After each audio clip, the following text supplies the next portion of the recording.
everybody. Welcome to the very first episode of MTG-Profits. My name is Devin, and I'm joined with my co-host Andy. Hi guys. And hey, we're going to go ahead and just kind of tell you a little bit about ourselves, what we're all about, and probably have a little bit of a curtailed episode, this being the very first episode. So, did you want to go ahead and fire away with a little bit of our mission? Sure.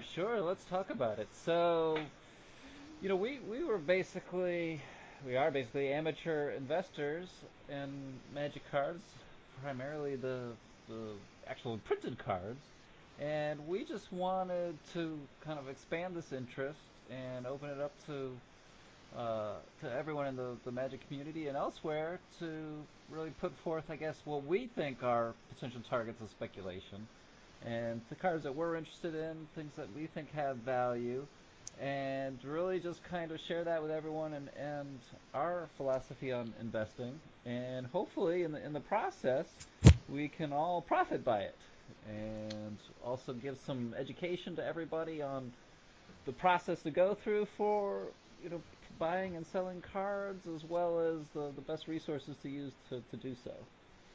Yeah, I think it's a great way to sort of summarize everything. I think ourselves personally, we've probably been playing for about the same amount of time. I think back in 1994 is when I started I back know I in followed just Revised. after because Yeah, you introduced me to it. yeah, I think it's been quite some time. I know both of us have played not quite continuously that whole time. There were some breaks for college and things of that nature, and And the Kamigawa block. yeah, for sure, it was it sort of Major chased a drop lot of off. people away. Yeah, it was Yeah. terrible sets at the time.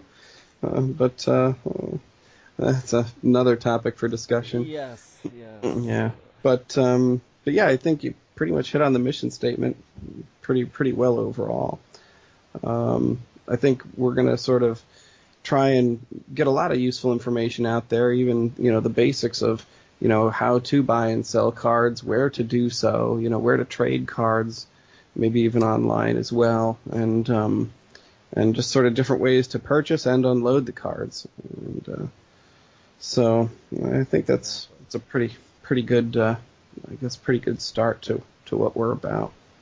Yeah, I mean, investing is there's a lot to it. It's not easy, and I guess disclaimer for everyone too. I mean, none of this is foolproof, or none of it's guaranteed that you are going to make money.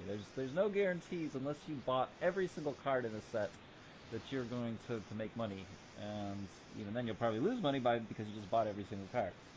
But Yeah, and uh, I think keeping the goals realistic, I think is probably healthy. Myself personally, I try to essentially buy and sell cards in order to fund the hobby, and exactly. so that's kind of my long-term goal. I don't think it's really reasonable to have an expectation of quitting your day job so that you'll be buying and selling Magic cards. It might be nice, but I don't think that's a very realistic goal. I think you're probably going to make more money at your job than you'd ever make buying and selling Magic cards. But I do think it is a viable way for you to not only make some money selling cards, but also enjoy the hobby, in a different way than just playing the cards. I know myself personally, I really don't play nearly as much as I'd like to anymore. Basically, just not enough time in the day between work and family and things of that nature. It really keeps the amount of free time somewhat constrained, and I don't really play the game, but I still think about the game a lot, and one of the avenues for me to do that is to sort of the financial aspects of it, and I think that's probably true for a lot of people.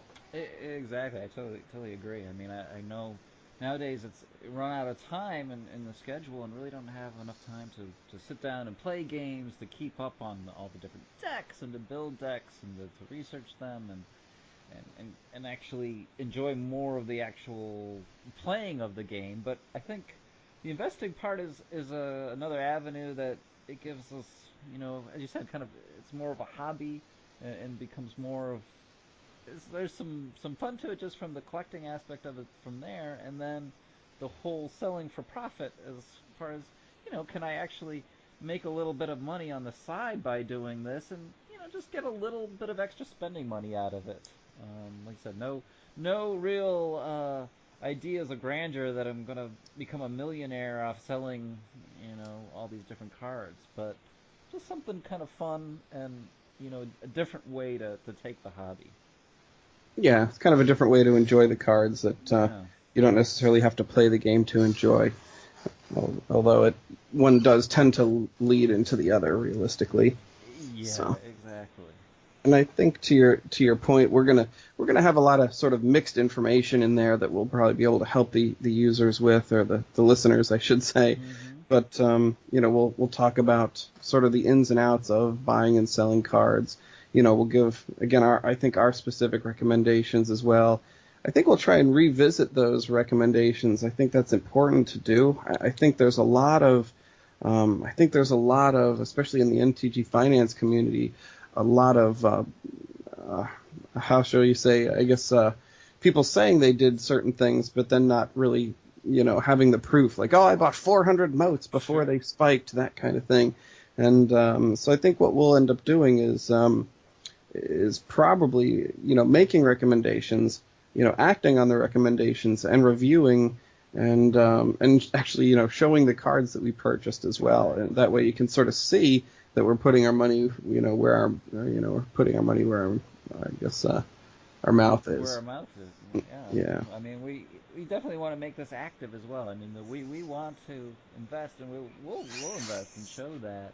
And while we can't guarantee any profits on these investments, but we're certainly going to use our best judgment on them Yeah, and and I think it's hopefully also follow good through. for I think it's good for people to see, like, you don't win every time either. We'll have, Exactly. I'm sure, some speculations that seemed like they were going to pan out, and just really they may not. And I think that's why it's kind of important to revisit it and say, oh, 6 months ago we were buying this card. Let's see where it is today, and let's see if Exactly. it's time to sell this card. And I think we'll probably at some point may even try to keep like a little bit of an active portfolio as far as what we bought, what we paid for it, and what we're selling it for. That way we can kind of keep track of our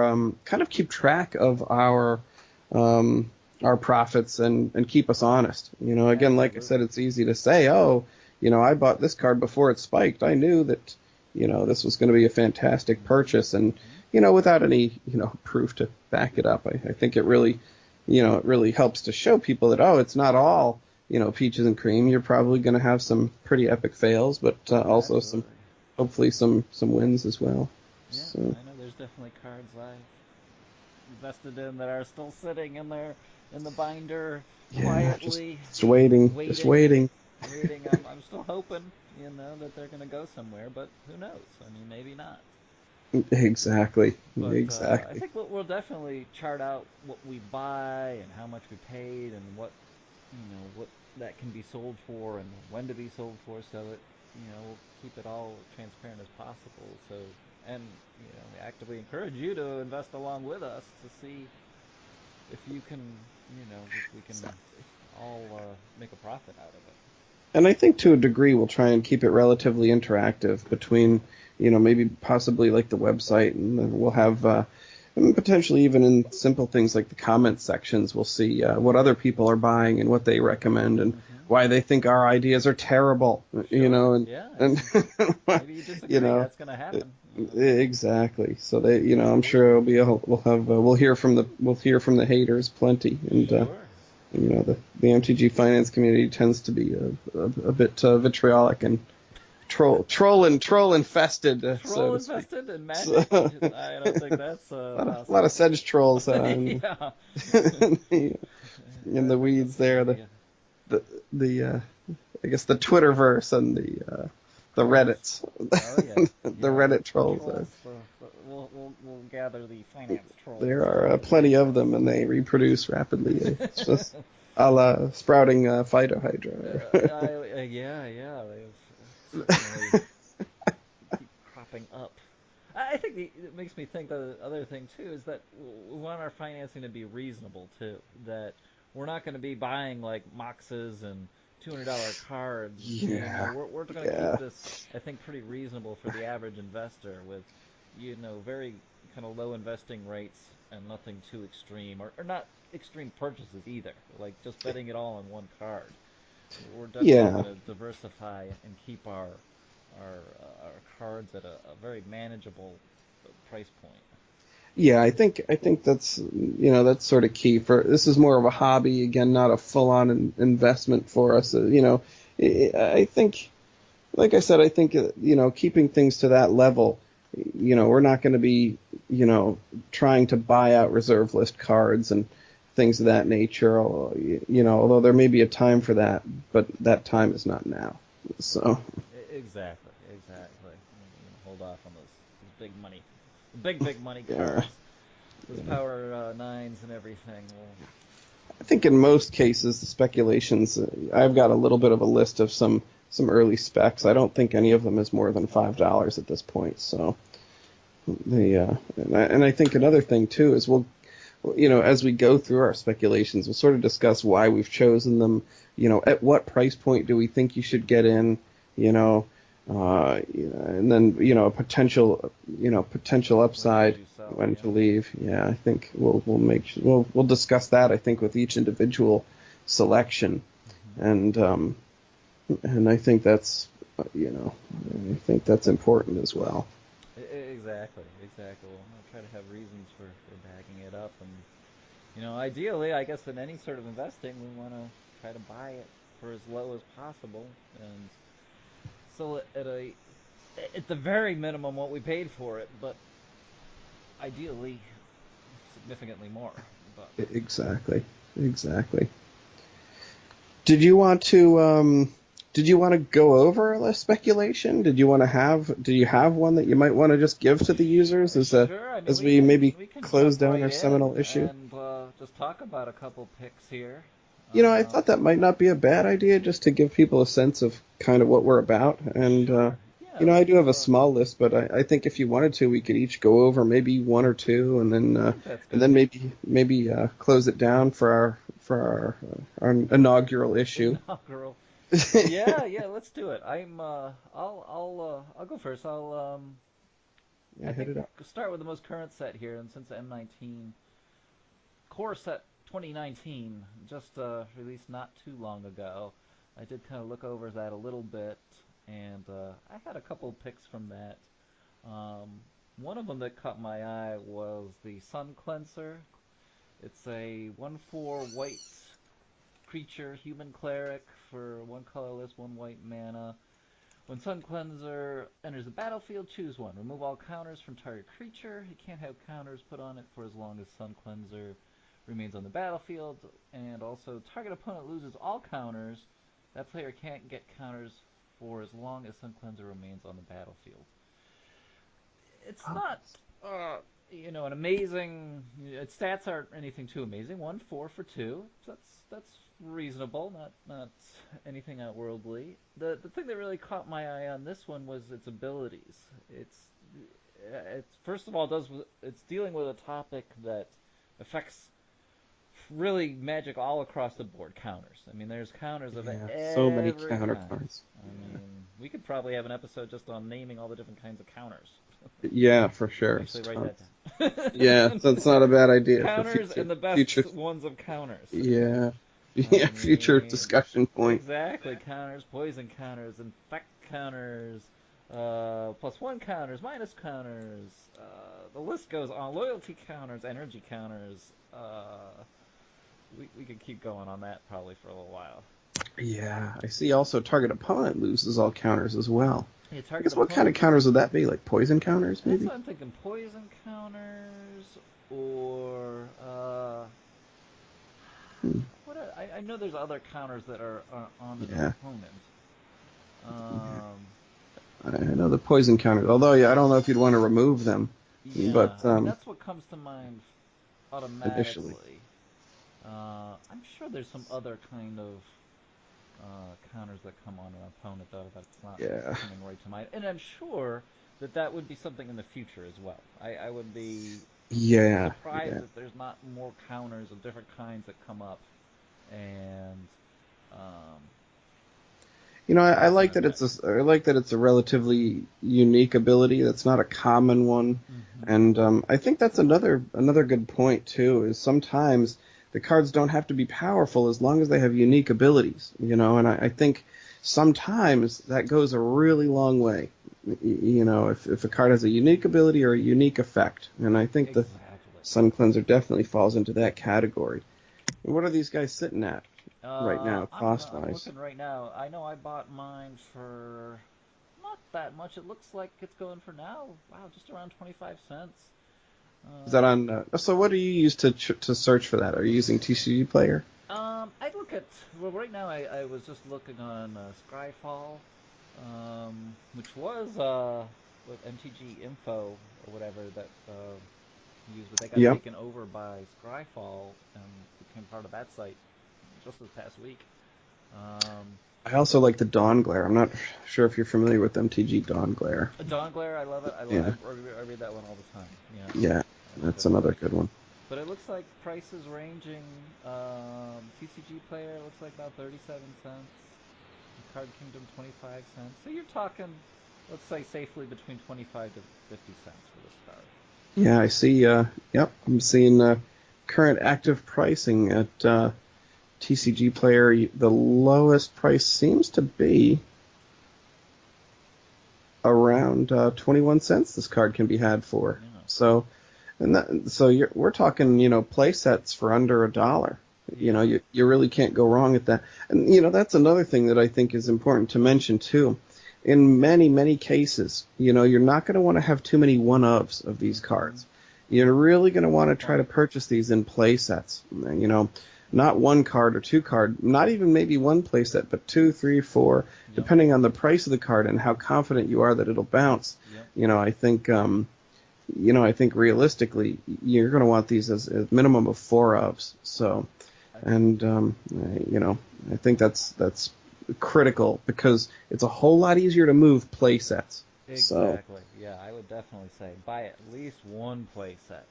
yeah, If you feel real confident, you could buy more. But I think, and certainly in this case, I mean, under $1, I mean, you can't go wrong. no, you gotta hit that hard. Not only that, like when you try to sell the cards, when if you're talking about buying a card for a quarter, realistically, the most you could hope for at any short term. I mean, what is that? It is a rare card, so that helps a little bit. But Hmm. if in the next 2 years that card's probably not going over.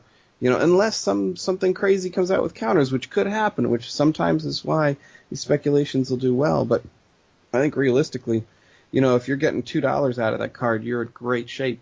Yep. But even if you're getting $1.50, a play set of that's going to be $6. And then it's gonna cost you 50 cents to sell it, and Sure. just on the stamp, and then 60 cents to sell it. So you're down below $5 already. Hmm. And that's assuming it goes at 150. And not only that, you've got your cost of goods. So if you're getting four for $1, so you're making say $5.80 minus $1, so now you're at 4.80. And you still have the effort of packaging these things up. And I think that's also important to take into consideration as well. A lot of times you think, wow, I'm buying these cards. They're so valuable. Yep. You could buy, for the sake of argument, like a Commander 2018 box or something, and you look at this stuff and you say, oh, like for example, let me see, I'm on MTG Goldfish right now, and if I type in Commander, let's see, 2018. Let's find a deck here. So I'm just going to pick a random one, Adaptive Enhancement. So Hmm. the the MSRP on these things, I think, is what, $40? Is that right? I think they Sounds upped it about right. from 35 to 39 or something like that. And so the paper cost to buy these cards individually would be $72. So you think, wow, I'm getting a great deal right off the top, right off the bat. But the deck is chock full of cards that are 59 cents, 93 cents, 79 cents, and these are one ofs because it's a Yeah. Commander product. So you're looking at one card that's $1.39, one card that's 93 cents, one that's 31 cents. Hmm. So even though technically the value may be $72, there's no way you could get anywhere close to No, $72 trying to not gonna sell happen. this. So, you'd have to parse out just the top cards, of which I'm seeing there are maybe two cards above $4. So, that just gives a Yeah. sense for how challenging it is to actually make money on some of these products, even though, technically the value is there. But that's only when you're buying. When you're selling, it's a lot different. I Quite think, different. Yeah. yeah, I think realistically, you almost have to chop the face value almost in half. Yep. By the time you get what you're going to get out of this card, it's probably going to be half as valuable as you were hoping. But I think it's a great pick. I like it. I like how it's a relatively unique ability. I like how it's still currently active in standard. So, if you have some sort of counter mechanic coming soon, and that, who knows, in Return to Ravnica, The may extra have, return. Yeah. so so you may have something. There may be something to that. You'll never know. Exactly. And I think too. I don't think I could be wrong. That there's any card that has an ability like that one that's been out previously. There's things that remove counters from permanents, but Yeah. I don't think there's nothing that certainly does both of those two things. Yeah. It's an either or. Yeah. Yeah, but I think that's a new one. Yeah. For Speaking of that, that's another card that jumped up in price dramatically. It was the Dark Depths and that combo with Oh, that one absolutely. vampire. Yep. Was it the Malakir? I can't remember. But that was a counter situation where that Dark Depths was essentially a useless card, sub Exactly. $1. Yep. And, and it was a potentially good card, but it had no value until that one card came along that removes all counters, and all The of a sudden, Vampire Hexmage. the Yeah. Hexmage, that's right. I Yep. couldn't think if it Remove was a all counters Malakir. from target permanent. Yeah. So So, a little different, it is, but and probably a little higher utility there, but yeah. only only removal, from one permanent, not from a player. So it Yeah. is a different card, but the point that I'm trying to make is that realistically, these cards may not be valuable now, but the ones that have unique abilities, all it takes is the printing of one other card to really rocket these unique cards into the stratosphere. That card went from a a $1 card to a $40 card at one point, maybe Oh even yeah. more. I Yeah. think even Oh, realistically. that jumped big time. So yeah, that was it was I want to say it was the Dark Depths. It Dark was Depths. Yeah, that was it. It formed the what is it? The 2020 Lang Merit token. Lodge. Yeah, Yeah. yeah. Paper version of that's still $55, Whoa. and Golly. at its high was 62. So Crazy. and Crazy. again, that's it wasn't good until that token remover came out. Yep. So I like the token removal. I I think think it's it's a good. good ability. Yeah. I would could you use this in something, let's say like the Greater Gargadon? And are you familiar with him? That's one where with It the has suspend tokens on it. I think Counters. not, because he's not a creature while he's suspended. Okay. Yeah, I guess that's Yeah. true. So I think he would not be targetable by that because he's not Still technically has in the play game. yet. Right? Yeah. Yeah. Hmm. But still, it has potential. I mean, like I said, there are tokens to be had. So, What about I what's mean, the what's that pride? The Johnny's Pride Mate, that thing gets huge. Oh All of a yeah. sudden you get like a Yeah. 30-30 of Johnny's Pride Mate, and all of a sudden you say, oh, no more counters for you, and you can't get any more either. So, Mm-hmm. that can shut entire decks down. So, if all of a sudden you had a Soul Sisters deck coming into Moderns, making a comeback, all of a sudden you've got people putting Sun Cleansers in their sideboards, for that purpose, Yep. if it becomes a popular deck, because it removes one of the largest beaters that deck has. It's a great counter for that. So, Absolutely. Well, now I'm thinking about that other card. What was it? It was one of the Leviathans, right? Didn't it have you remove oh, a counter every turn or something, and then it would come it down? was eventually, oh gosh, You know what I'm talking? It was a good one too. yeah, it was. I can't think of it off the top of my head. Yeah. But yeah, so all it takes is just the right card to be printed, and then all of a sudden these cards with unique abilities really just jump. Yeah, it was popped then. Yeah. I've got a recommendation here just to move it along a Yeah, little yeah. bit. So I have what's your pick? so one of my picks was a recent reprint with Commander 2018. Okay. And it's a card it's been a little bit higher It's not an extremely expensive card, but I think it has a lot of potential, and it's only been printed in M 2015, and it's the Soul of New Phyrexia. So it was one of the Soul Cycles, and it's they had 5 of them, I believe, and the New Phyrexia is the artifact one. So the Soul of New Phyrexia card has historically been a couple of dollars. With the reprinting in Commander 2018, it's jumped all the way down to sub $1. So now these things can be had for 50 cents.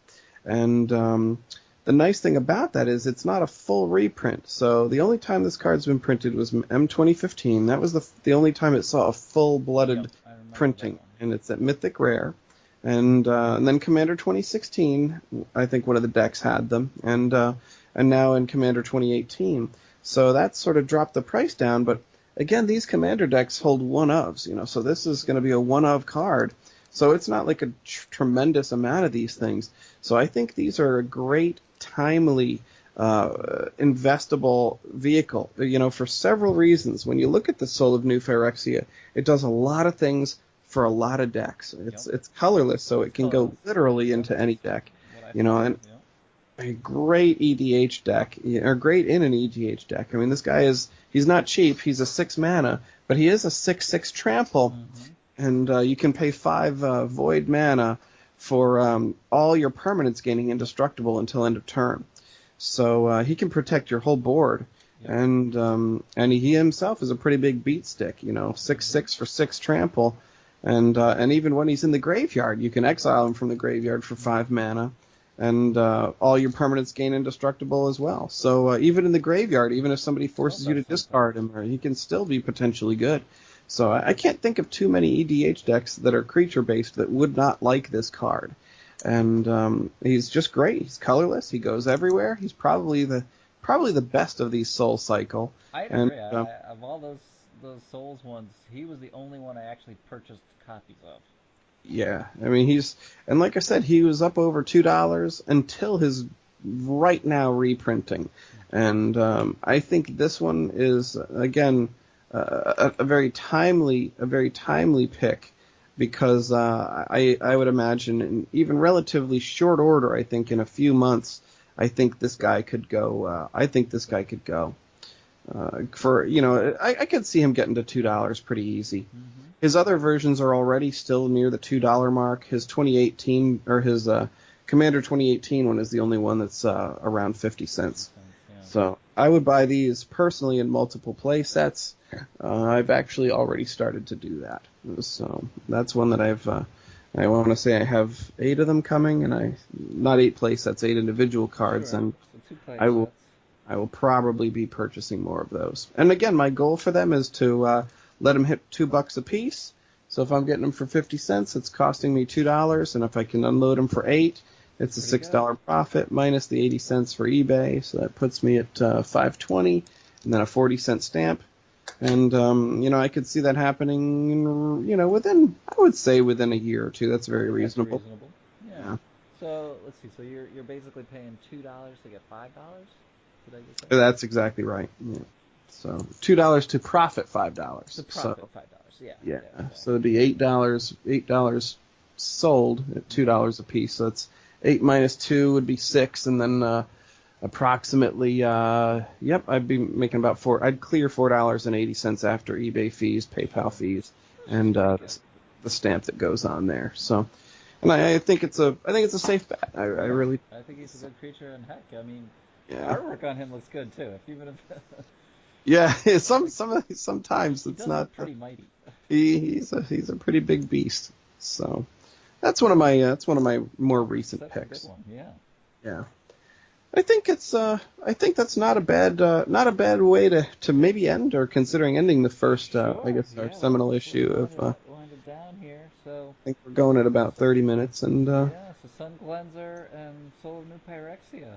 Yeah, those are our picks, and we've got plenty more to give you guys in the near future. I think we're going to try to put these casts out with regularity. I think we're going to iron out the logistical kinks, and also the technical glitches that we expect to happen. It's also important to note too we're remote from each other. We're not sitting in the same room. Yeah. I'm in North Carolina, and he's in Virginia. So, Virginia. yep, so we've got that to deal with as well. So that may add a little bit of that may make things slightly more cumbersome. But I think we'll try to be relatively regular. I think maybe if we can, every couple of weeks, every 2 weeks, we'll try to pick a day and put them out at the same time, same channel, and Absolutely. we'll be So bear with us. We've got a lot more to come. We got a lot more to talk about. We got a lot more picks, and we're definitely going to get into other topics too. Our focus will be on the speculation and cards to buy, but we also still want to kind of round that out with other topics related to Magic that Yeah, certainly we'll hit impact the the game. news. We'll hit current events. Absolutely, things you should know. Maybe timely information. Mhm. Mhm. So we do try to stay on top of things generally. So Yeah. we'll try to keep everybody informed. Yeah. We'll let you know our picks, and we'll be back at you in another 2 weeks.